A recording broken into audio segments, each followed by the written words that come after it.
Jean-François Buet, bonjour. Bonjour. Vous êtes le président de la FNAIM. Merci de nous recevoir. Pouvez-vous nous rappeler la position de la FNAIM dans le débat sur les réseaux de mandataires ?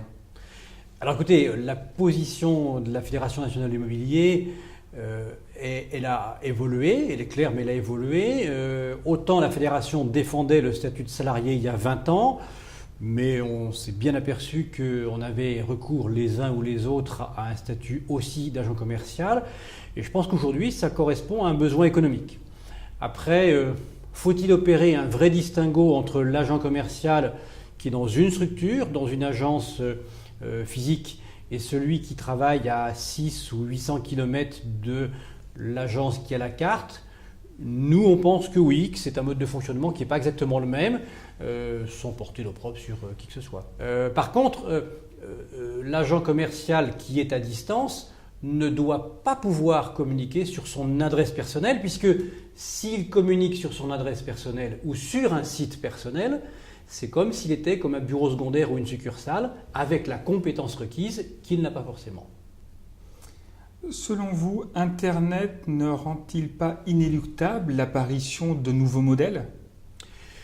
Écoutez, moi je me souviens que notre ancien président Philippe Audra disait en 2000 « Il faut que tous les agents immobiliers soient sur Internet, sinon ils vont prendre leur retraite avant la fin de l'année ». C'était il y a 13 ans. Je suis certain que la grande majorité de mes 11 500 adhérents ont des sites Internet et travaillent sur Internet depuis de très nombreuses années. Mais c'est vrai que l'évolution du mode de fonctionnement des sites, l'évolution des réseaux sociaux, l'évolution des liens font partie de notre courant et que nous travaillons différemment en copropriété par exemple aussi avec les extranets copro. C'est quelque chose de tout à fait nouveau que nous utilisons tous. Vous négociez actuellement avec le gouvernement. Quelle est la position du gouvernement sur ce point précis ? La position du gouvernement sur l'activité en règle générale des professionnels immobiliers, c'est la sécurité du consommateur. C'est que le consommateur sache à qui il a affaire, que le consommateur ait la certitude d'avoir en face de lui un professionnel compétent, confirmé et formé.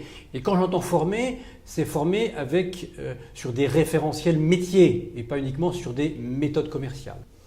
Quels sont les autres points sur lesquels vous allez être particulièrement vigilant dans cette nouvelle loi ? Alors écoutez, il y a également l'aspect de la carte professionnelle S pour les syndics. On pense que comme le métier de syndic devient de plus en plus complexe, ça serait bien qu'il y ait une carte T en transaction, G en gestion et S en syndic. Nous souhaitons également la démultiplication et l'utilisation généralisée des extranets en matière de copropriété. Nous souhaitons également que les honoraires soient reconnus tant pour les vendeurs que pour les locataires, puisque c'est quelque chose qui est remis en cause dans la lecture de l'article 5 de la loi. Et puis sur la profession, je redis haut et fort notre souhait d'avoir un conseil national de l'entremise et de la gestion immobilière, de façon à réglementer la profession, à rassurer le consommateur sur le fait qu'on ne rentre pas dans ce métier par hasard, mais qu'on y rentre avec une vraie compétence, une vraie formation et une pérennité, et qu'on ne fait pas ce métier-là comme un aventurier pendant quelques mois.